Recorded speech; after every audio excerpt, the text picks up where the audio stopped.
Welcome, everyone, and thank you for joining us. It's the Greensboro History Museum's webinar educational series, and we started it last week. We kicked it off with Professor Ernest Hooker from North Carolina A&T, a wonderful conversation, but we've been talking about mining our monuments, discovering lost pieces of Greensboro history in public spaces. And as I was thinking about that title earlier today, I thought it important to kind of give it a different context, if you will.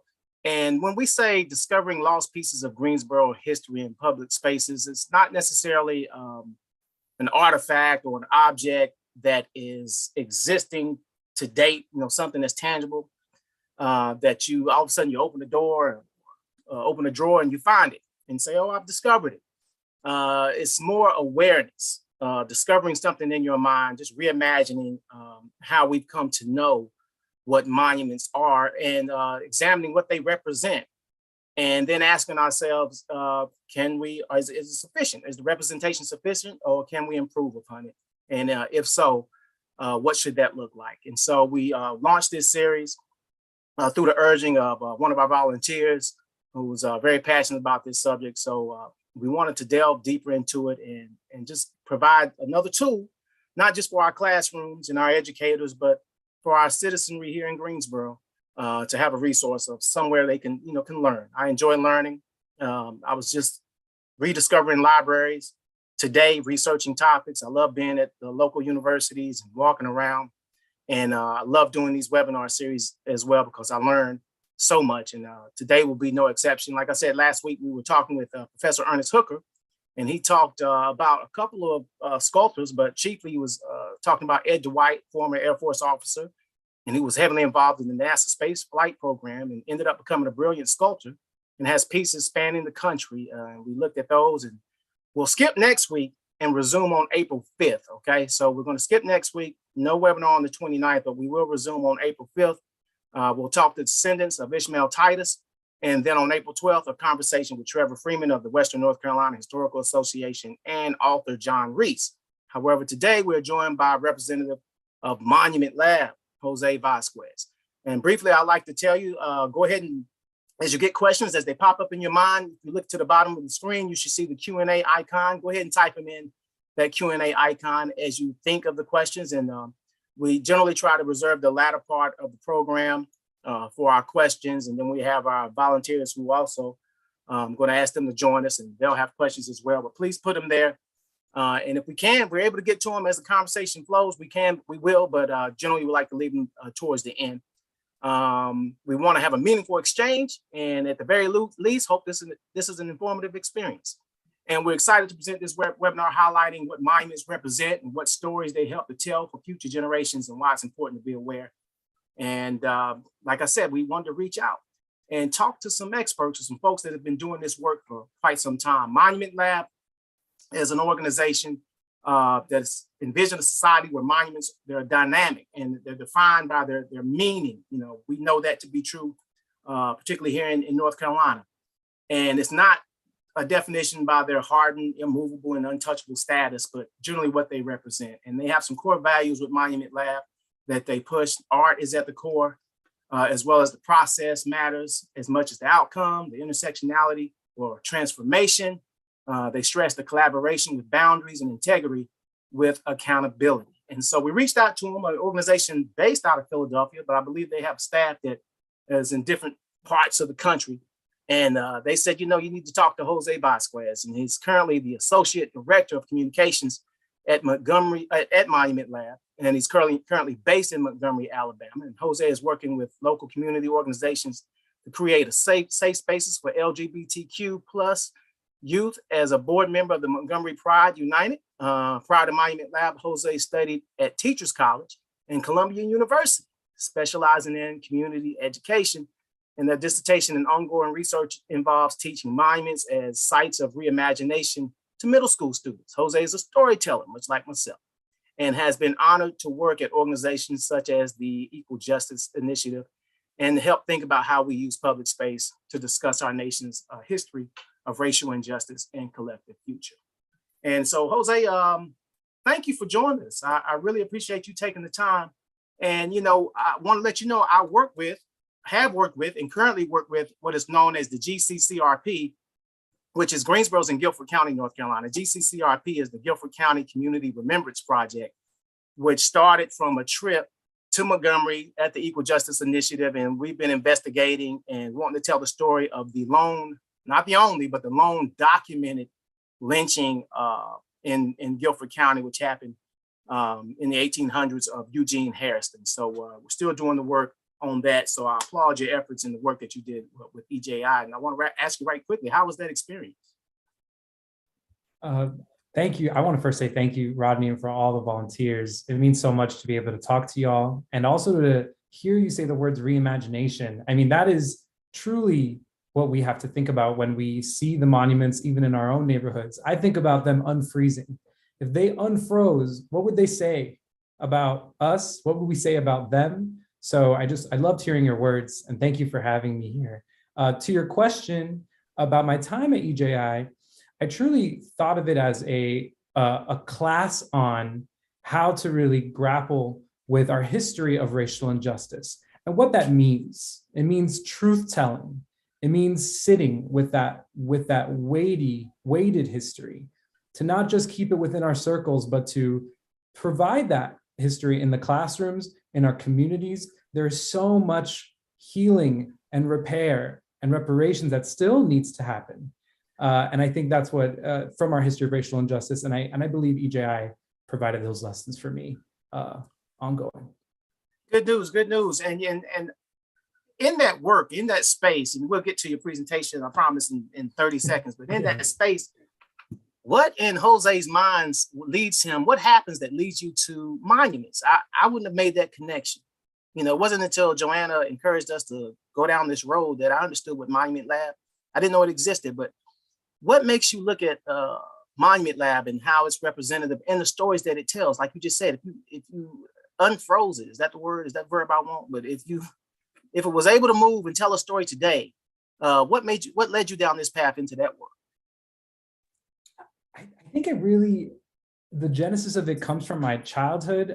My parents are from Cuba and Puerto Rico, and my family moved to Miami, Florida, and that's where I grew up. And my grandmother, Abuela Iris, her name was Iris, took me outside to the mango tree in her backyard. And that's where I spoke with her, ate mangoes, sat on the branch. And when she passed from Alzheimer's, I always saw that mango tree as her. I never really thought of her gravesite as who she was. I thought of the tree. The tree is Edie's, and she will tell the stories, and she will always be there. And that always had me thinking about how monuments aren't just concrete. They're spaces for our past, present, and future. My Edie's lives in that tree. She lives in that mango that I eat. And I don't know, it seems to carry within me that I've always wanted to create space that can be dynamic and beautiful. And even if it's something that we grieve or that is difficult, there can be something beautiful made from it. So I hope that answers your question. It does. And while you're loading up, and I hope we got you sharing screen rights, while you're loading up your presentation, if we have time at the end, I want to ask you about Monument Lab and their project that you did. Is it Calle, Puerto Rico? The Archivos del Caribe. So we want to talk about that. And you mentioned mango. I'm trying to line up a conversation. I'm this close to lining up a conversation with the author of House on Mango Street, Sandra Cisneros. So if that happens, which I'm hoping, I'll reach out to you so you can attend. Look, I'm holding that hope for you, and we've mentioned mango, so that means something's aligning in the universe. There you go. Good. All right. The floor is yours. Yeah. All right. Let me just share my screen. And can y'all see my screen? I can see it. Sounds good. One second. Let me just pull up my notes here. And again, I want to thank the volunteers for being here. I really appreciate y'all taking the time. Just give me one moment. Absolutely. And those that aren't able to attend, it's going to be immediately available on our YouTube channel. So we're streaming it live to YouTube now. So we have viewers watching on YouTube, plus those that are here on the Zoom call, and it will live forever. So fantastic. if you miss something, you can go back and watch it again. Look, yeah, always replay this conversation, or if you miss something, you can always go back. Well, thank you again. Hi, everyone. My name is Jose Vasquez. I'm, again, as Rodney said, Associate Director of Communications at Monument Lab. And before I begin, I want to take a moment to acknowledge the traditional, ancestral, and unceded territory of the Muskogee Nation from which I'm based out of today. The public art and monuments from which we are learning and building from is on land that is not ours to claim, and I think it's our responsibility to honor and respect its origins. As part of that, I want to thank my mentors, my family, my partner, and friends for supporting me.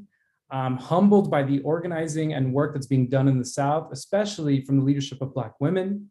I want to thank Rodney. I want to thank Joni, Joanna, Bianca, and the Greensboro History Museum for coordinating this insightful series that prompts us to mind our monuments in our own communities. I think that's great. Every organization should be having that conversation.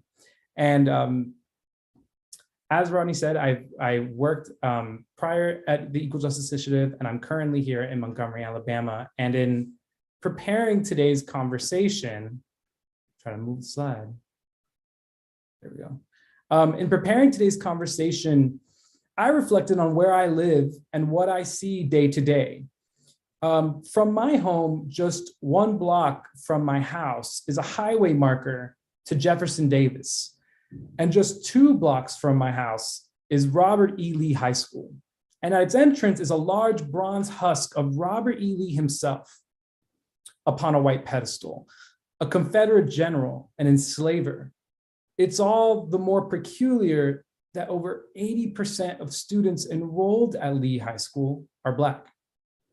Having to pass under a white supremacist on a pedestal to even reach the school door is sending a clear message on how power and oppression can be encoded in the structures that are built and upheld in our communities. A whole community has had to pass that statue of Robert E. Lee for decades. By the end of this presentation and my talk, we'll come back to this example. And by then, hopefully we'll learn about our nation's monument landscape, what it represents, and the tools to help us reimagine our collective future. I am here representing the Monument Lab team. So quick about Monument Lab. We're a nonprofit art and history studio based out of Philadelphia, working on projects nationally and across the globe. We cultivate and facilitate conversations around the past, present, and future of monuments through our work with artists, students, educators, activists, grassroots coalitions, municipal agencies, and cultural institutions like yourselves. We have connected with hundreds of thousands of people in person and millions online. The organization began as a classroom project with our co-founders Paul Farber and Ken Lum. Over the years, our work has grown, and the center of that practice is to ask questions of monuments, to unfreeze them, and consider how history lives with people. As a research and curatorial team, questions are at the heart of our work through and through. We believe that art is critical to how we understand and experience the past, present, and future.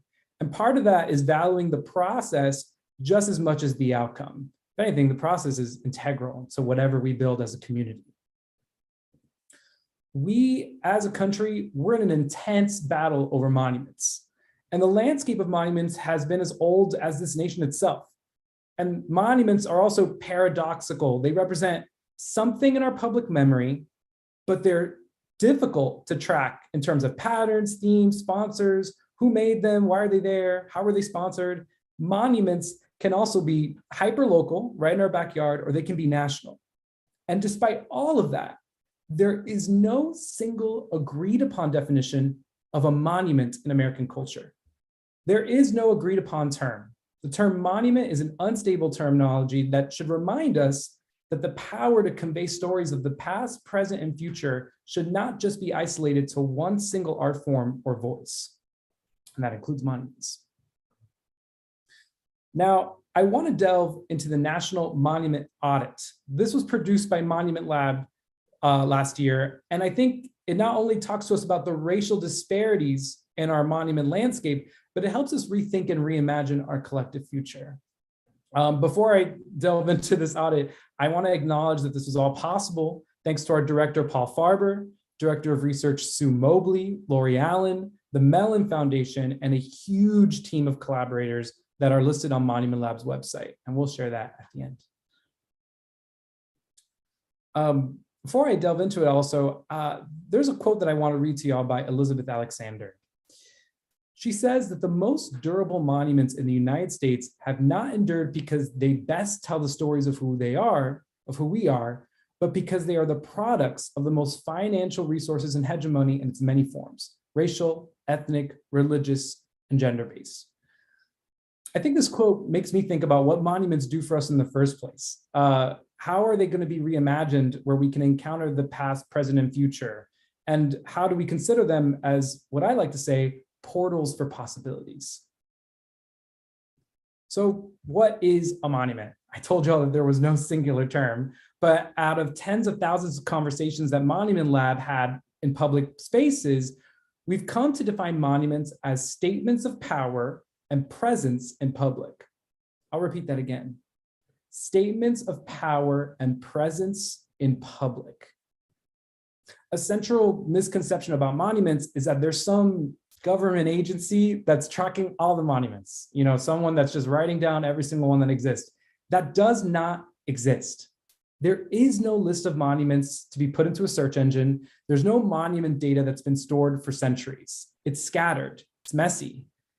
And the audit that I'm going to present to you all today itself is not a list of every monument in America.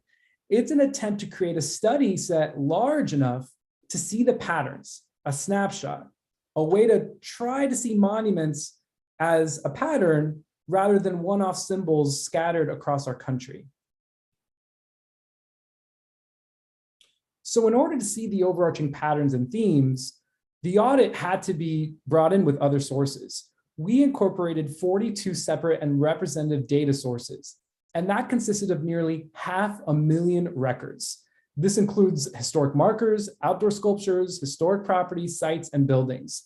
Out of the 500,000, we were able to whittle down the data that was possible to 50,000, approximately 50,000 conventional monuments. Before I give you all the findings of all these monuments that we studied, I want to talk a little bit about the process for how we assembled this data. Monument Lab first built a research and project team of 30 people who scoured those 500,000 records maintained by federal, state, local, tribal, and institutional publicly assembled sources. Next, they gathered. Among that criteria for inclusion, they had to see if they could be legally used and where it could be produced. Thirdly, it connected this vast trove of data against rigorous algorithms to make sure that we filtered out non-conventional monuments, we deduplicated entries, and streamlined records. The team iterated, tested, and tweaked, and each record, each monument that you can find on our website draws attention to the gaps that are missing of those monuments as well. We also analyzed. A large part of the audit was accessing, converting, parsing, and mapping all this data into a singular data set. And then lastly, we shared it. We did focus group throughout the summer with monument scholars, high school teachers, and institutions that could tell us a little bit more about what they thought. And then we prepared all these findings for the Mellon Foundation. And I will also share these findings with you right now. Here are the key findings from the research. 1, monuments have always changed. 2, the monument landscape is overwhelmingly white and male. 3, the most common features of American monuments reflect war and conquest. 4, the story of the United States as told by our current monuments misrepresents our history. As I walk through each of these findings, I encourage you all to do this mental exercise with me. In your mind, walk through your own city or town. Imagine where you live right now, all the things that you see. Consider the monuments that you've passed by and see if they correlate with these findings and how they live in your experience. So number 1, monuments have always changed. The National Monument Audit reminds us that monuments are not timeless, they are not permanent, and they are not untouchable. Each and every monument changes over time. Many, they're made to last with enduring quality, but they don't last forever. They're installed by design with an expectation that years later, someone else will have to contend with the alterations. They'll have to maybe take it down, do some maintenance, and expect weathering of the actual material. And that takes money to continuously keep it upheld. A call to action for knowing this is that we should be building a new and deeper understanding of how monuments live and function in our own communities. We have to examine the forces that drive their installation and upkeep in relation to civic power, and reflect on how they're evolving over time and how they fit in our communities. In short, monuments require maintenance, money, and mindsets to keep them standing. This picture that you see on the right is a collaboration that Monument Lab did with the artist Tania Bruguera, a monument to new immigrants made from unfired clay, which is an attempt to honor the presence, the sacrifice, and loss involved in rituals and rites of migration. Finding number 2, the monument landscape is overwhelmingly white and male. But you probably already knew that. We tracked through a top 50 list of individuals represented in monuments across the United States, which I'll share now. As an overview, this top 50 is a glimpse in how we represent as a nation and who we represent as a nation, not just one-off symbols in your city or town, but we've repeatedly represented these figures over generations. So the top 50 represented individuals in our data set include 11 US presidents, 12 US generals. More than a third, 40%, were born into family wealth. A large majority, 76%, own land. And half of this list, 50%, enslaved other people. 44 of the top 50 spots, or 88%, are occupied by white men. Our study finds that monuments to historical men grossly outnumber those to historical women. Joan of Arc, Harriet Tubman, and Sacagawea are the only women represented in this top 50 list. Only 5 of the top 50 figures were Black or Indigenous. Martin Luther King Jr. ranks 4th. Harriet Tubman ranks 24th. Tecumseh ranks 25th. Sacagawea ranks 28th. And Frederick Douglass ranks 29th. There are no US-born Latinx, Asian Pacific Islander, or self-identified LGBTQ people in this top 50 list.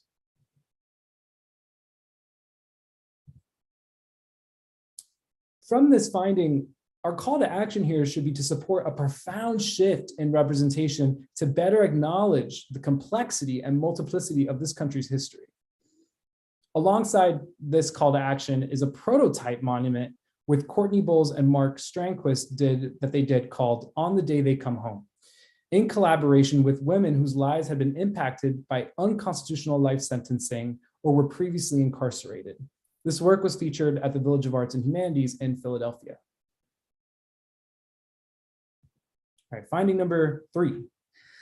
The most common features found in American monuments reflect war and conquest. Violence is the most dominant subject of commemoration across the nation.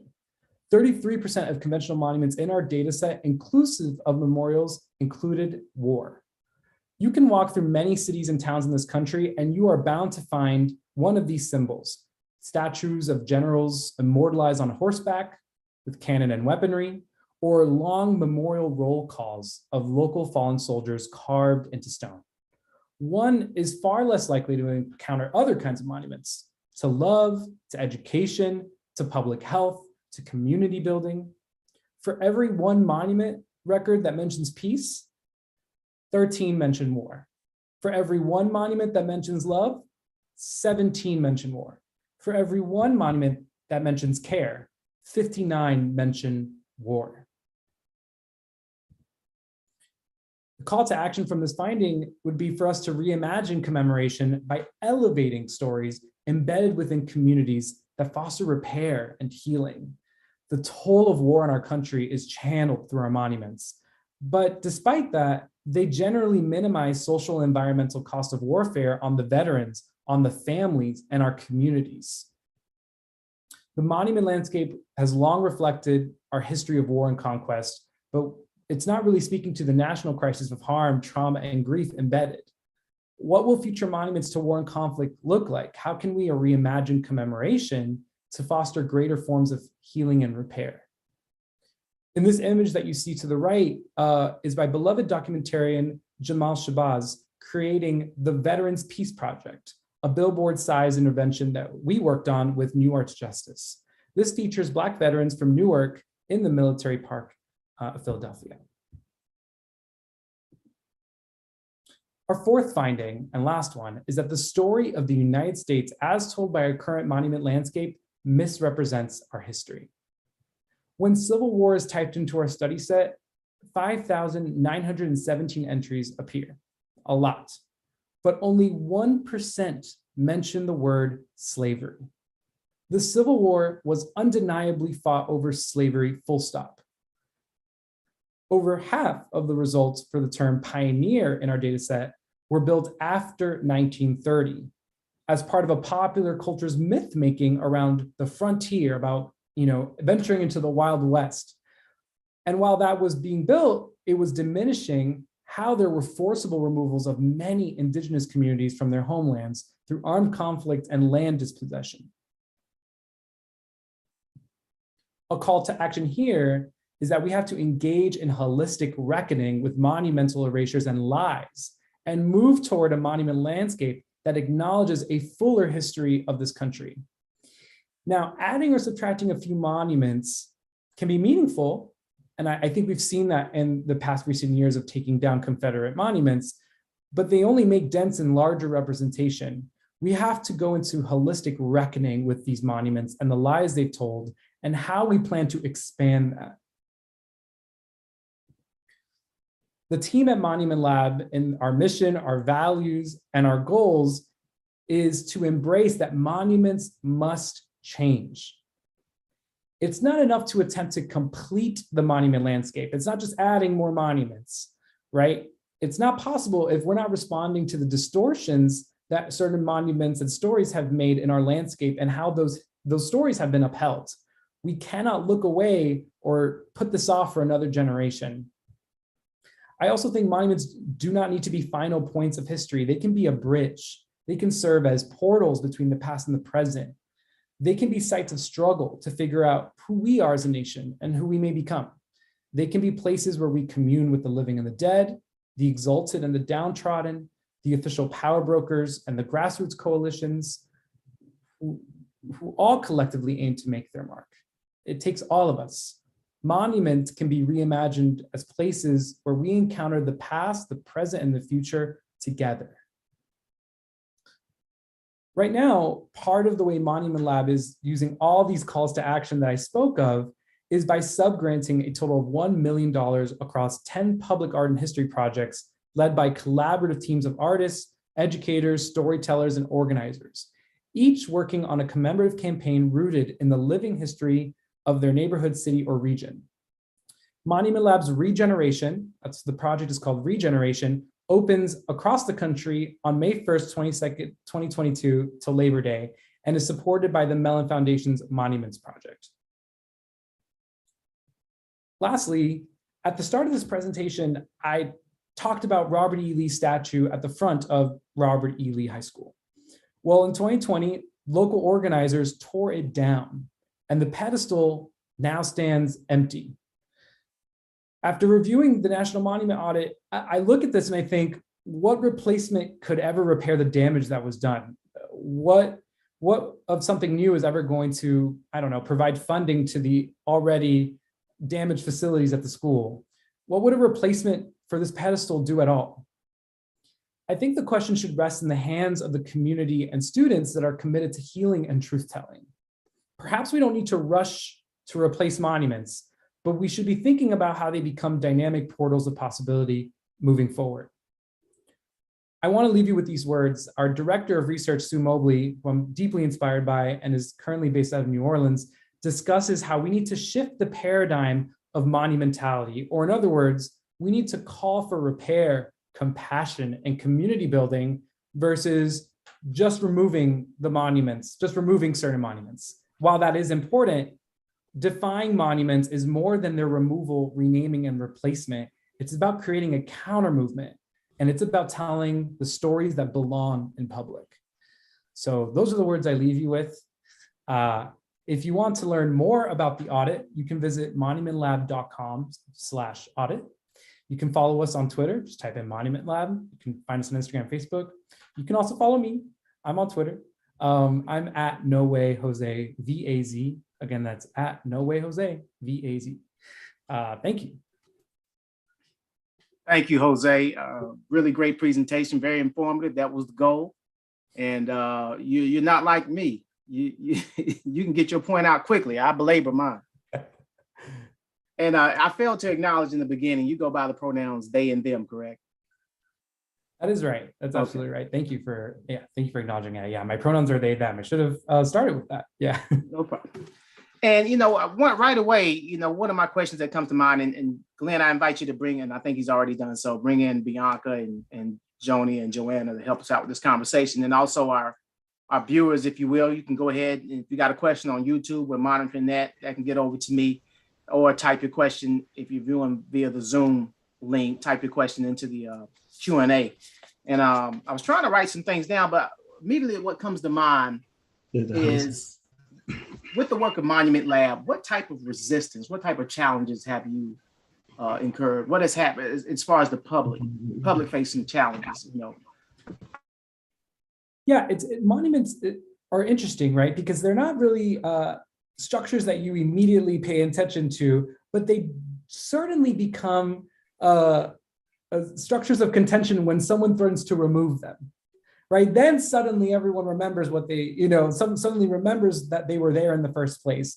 And I think therein lies a conversation and discussion that people have not been having about what monuments that we keep around, or there are certain groups, especially we can point out to white supremacists that want to uphold and upkeep monuments, and legislators that make it difficult to remove them, right? So there are many factors at play in terms of how we can even talk about removing or reconsidering our monument landscape.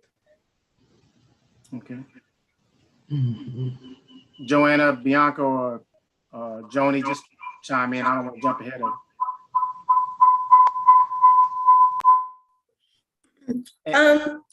I was just kind of curious, the map that you showed earlier, I think I have an idea of this, but I was just curious for your opinion. Why do you think that there are more monuments on the East Coast versus the West Coast? That's a great question. I'm sure my director of research would have a lot of answers to this, but I think from my understanding is that also we're talking about timeline, right? Just an expansion of colonial forces and moving into the West that probably engendered newer monuments, but there's an entire history of monuments that existed, on the East Coast. So that is my presumption for that data. And also, once again, this audit does not represent all monuments in the United States. I have to emphasize that. Just approximately 50,000. And to piggyback off of that, we got a question in the chat or in the Q&A, and you may have just answered this. Why so much in the South? Is it because of the Confederate states being here? Yeah, I can, and I think it says here why more in the Northeast versus the South. Right. I think that's what Pat is saying, and I think that's just formation of power and presence that existed in certain colonies that also created more. And as expansion continued, more monuments were made across the country. That is a presumption, but again, this is just a snapshot of monuments. So there may be plenty more that we have not uncovered. And that's something that we defer to many to continue uncovering. And here's a question from YouTube, and then Joanna, you can only jump in if you need.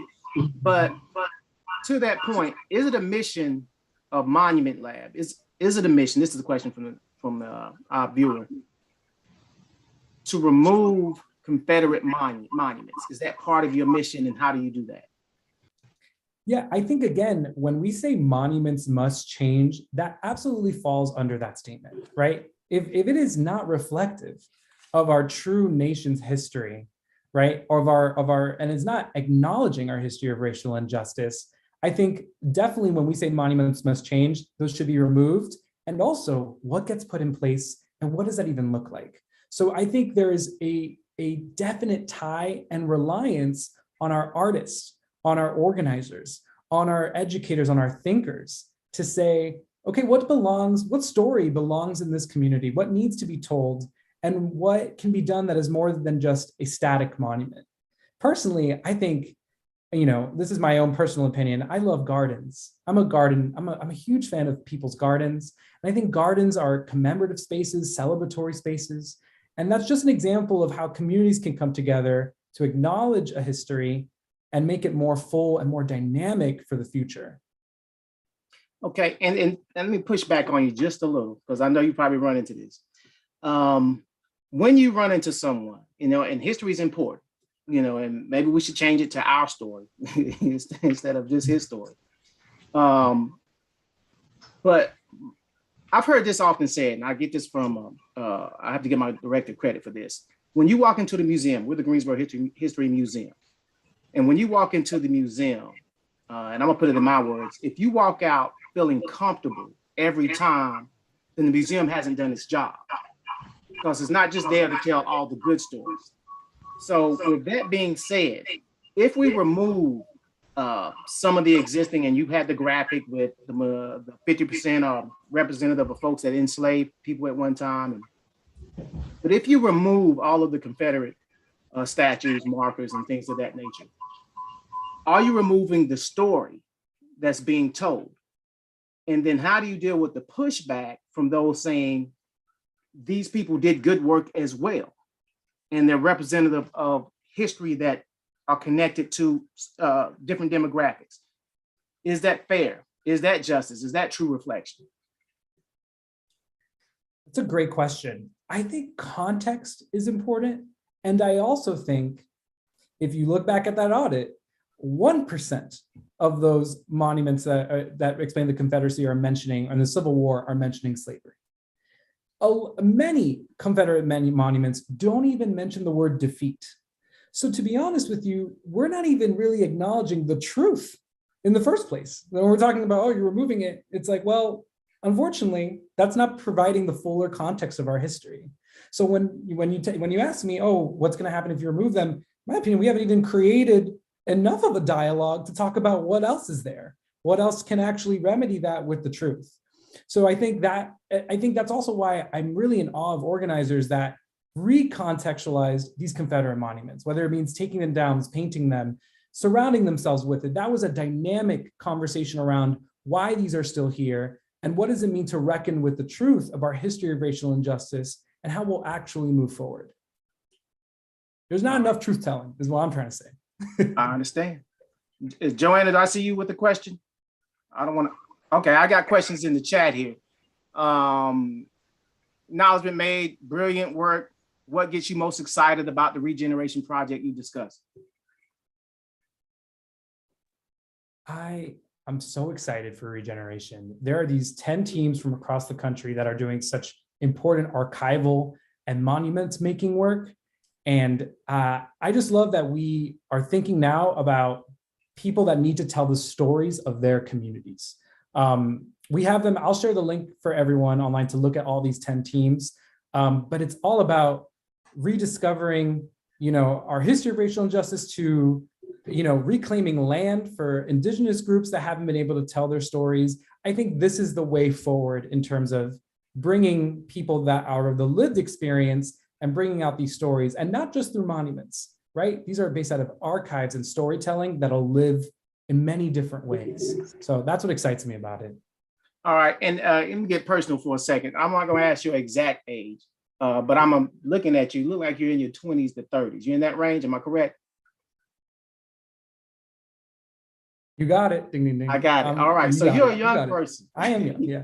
You're definitely younger than I am. So you're part of a younger generation, and we've had people acknowledge they're excited that people like you are leading this cause, that this generation has taken on this challenge, and one of the charges for museums and libraries that was conveyed to me it is incumbent upon us to point out disparities to prepare the groundwork for the next generation. So that's part of the work we do here. Just bring people to the table to have that discussion without trying to take sides. But it's good, it's refreshing to me, and it's refreshing to our viewers to see Monument Lab and people like yourself doing this work. But with the work you've done, have you seen, or do you have any data regarding the monuments that have been removed over the past few years? That's a great question. And before I answer that, I want to say that I appreciate and deeply receive your words. I also have to say this work is not getting done if it's not intergenerational, if it's not accessible.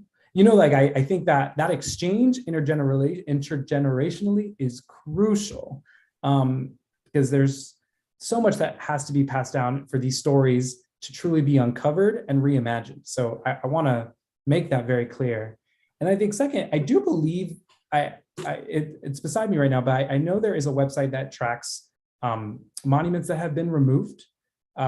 So I apologize that I don't have it at the top of my mind, but there's definitely resources online that are tracking the monuments that are being removed, especially the Confederate monuments in the South and across the country. So I do know that resource exists. We don't have it centrally. All right, I was just reading over in the chat. Anyone of my, Joni, you got anything? I'm putting Joni on the spot. Yes, I'm sorry, I just unmuted. When we're looking at our history, and they were saying, talk about us telling the truth of things, when we take away the Confederate monuments, isn't it actually denying, and I'll say us, African Americans as a people, part of our history? That's the only thing, because I'll just say, when I got to venture out a few weeks ago, and I was totally against when I see a Confederate flag and everything, it would offend me.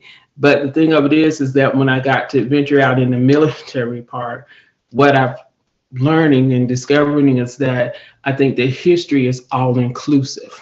And instead of us taking away, that we need to add to it. And I think a lot of times that, you know, if we take it away, we deny truth. And you've touched on truth, you know. So if we erase that, even them taking down the Robert E. Lee statue, isn't that a part of denying what really happened in history?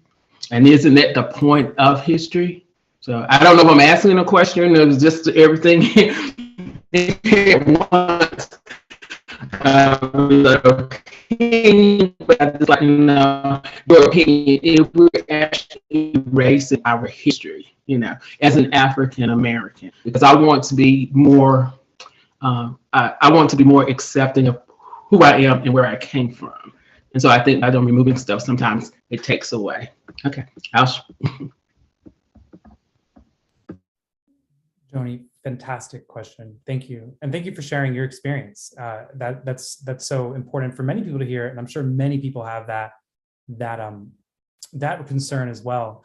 I think, as I said prior, it's about not just removing, right? I mean, we're not just saying, okay, remove it and you know, that's it. We're all going to walk away. It's all done. I think I'm trying to advocate for a fuller context of that history.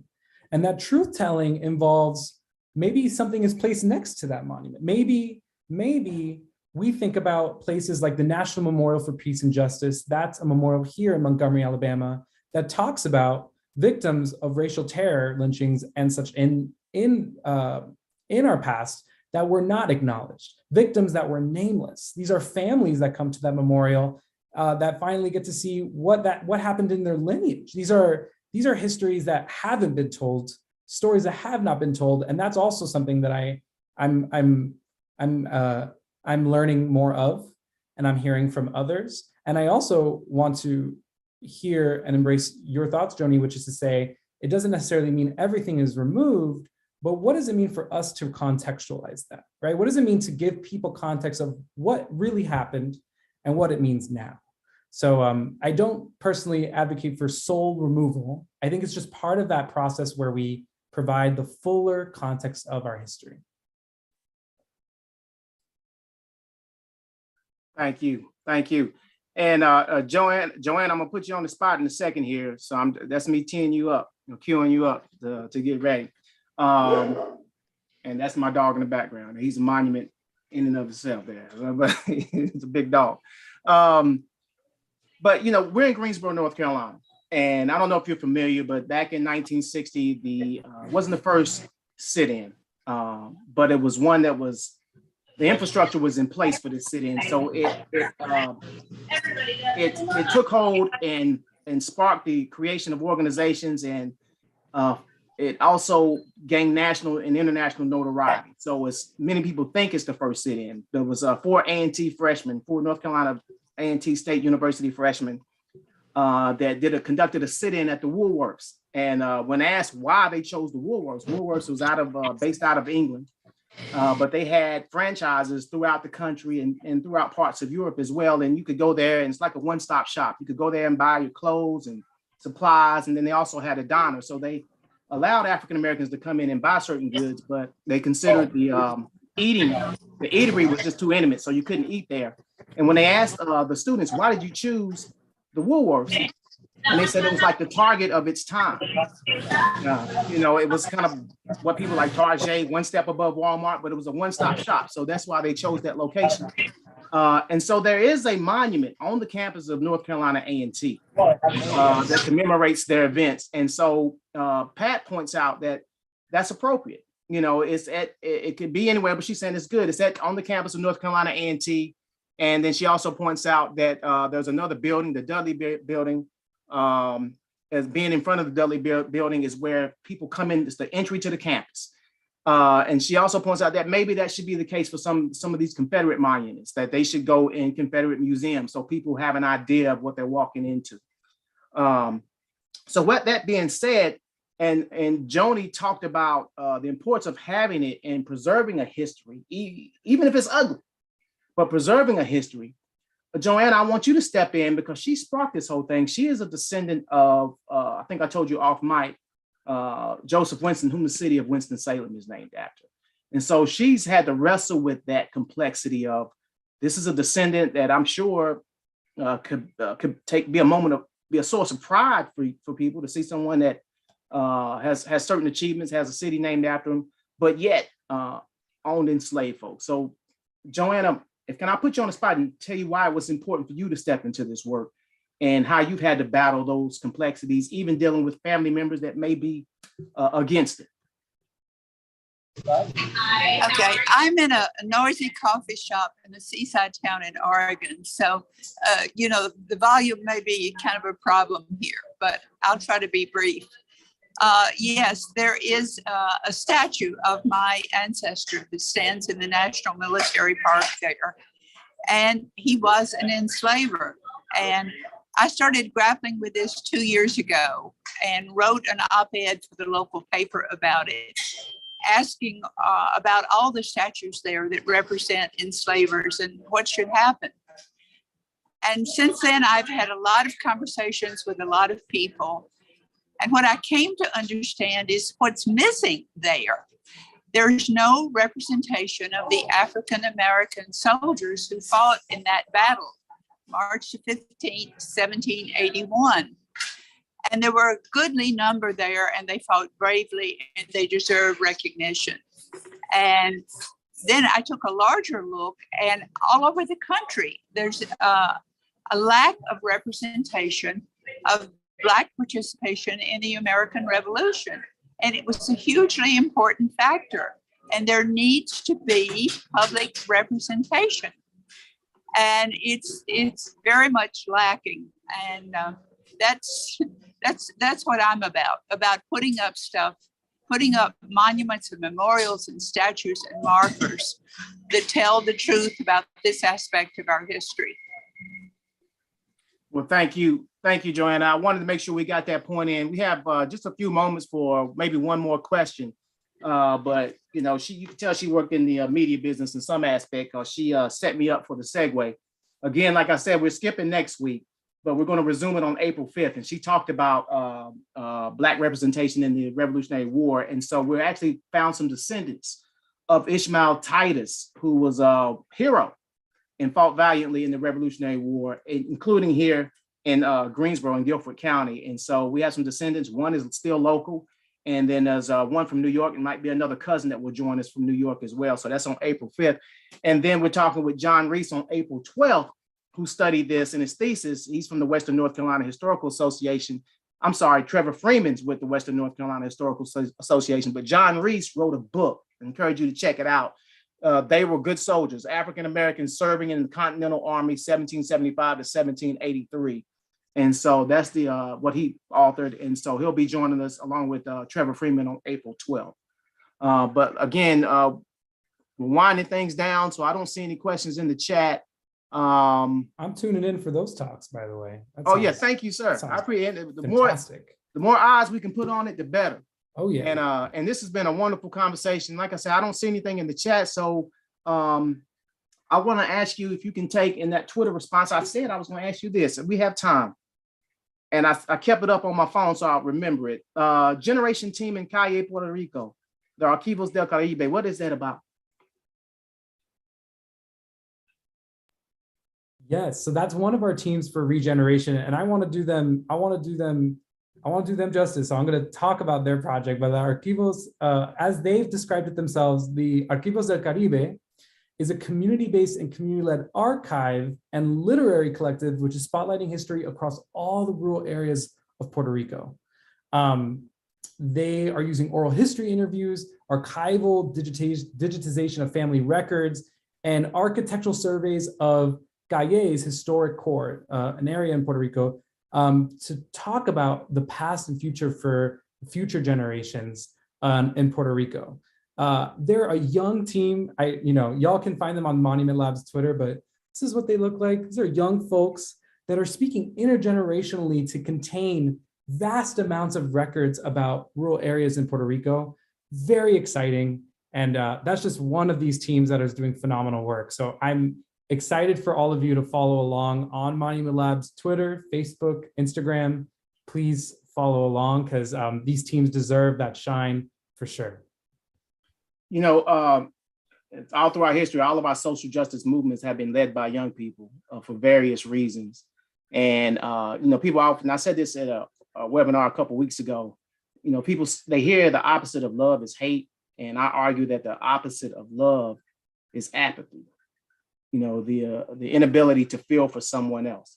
And so you get the question, why is Jose Vasquez, why is Joanna Foley, why is Joni McMasters, Bianca Cobb, and Pat Levinson, all the folks that are here and not here, fighting for change for people that don't look like them? It's because you have empathy and not apathy. And young people tend to push that. So I applaud. I used to be able to say I was young, but I applaud that. and the work that you're doing and the work that Monument Lab is doing. And then, like I say, I just want folks to reimagine a space where things can be representative. People have to have a sense of belonging. Specifically when you're in an area that's supposed to represent everyone, have a sense of belonging that I'm there and you're going to feel you're going to contribute. And if you ever did a study, when you get a group of people that feel like they belong, and do a study, if you ever get the time and the money, of how much production increases when people feel like they belong in a space, So we've never done a study in our nation of how much money is lost when we have all these disparities and all this exclusion. But there's a lot of money, there's a lot of productivity, and there's a lot of work that's being lost. And so doing the work to change that and go in the other direction is very appreciated. And so we thank you, Jose Vasquez, for joining us. Any last words in the last 30 seconds here? Team empathy, I'm all about it. Leaning into care and compassion. I feel that from each and every one of you. Thank you, Rodney, Greensboro History Museum, Bianca, Joni, Joanna. It means so much. And thank you all who are tuning in. Appreciate it. Absolutely. And thank you to Kathy Rosick, Catherine Johns, Glenn Perkins in the background there, and our director, Carol Hart. They help us make this thing happen and give us the rope to do what we do. And so, but tune in, not on the 29th, taking a break. I got to have a little small procedure. So I can't do it on that Tuesday, but returning on April 5th. Tell people to watch this archive. Tell them to join us on April 5th, same time. We're talking with Sage Chioma and Solomon Titus. They're the descendants of Ishmael Titus. who was the Black Revolutionary War hero that fought here. And then again, Trevor Freeman and author John Reese on April 12th. Both are at 6 o'clock, both are free. Everything we do, we try to make free. You just got to register. So go ahead and register early and spread the word and let folks know what we're doing. But Jose, thank you, sir. Joanna, Joni, and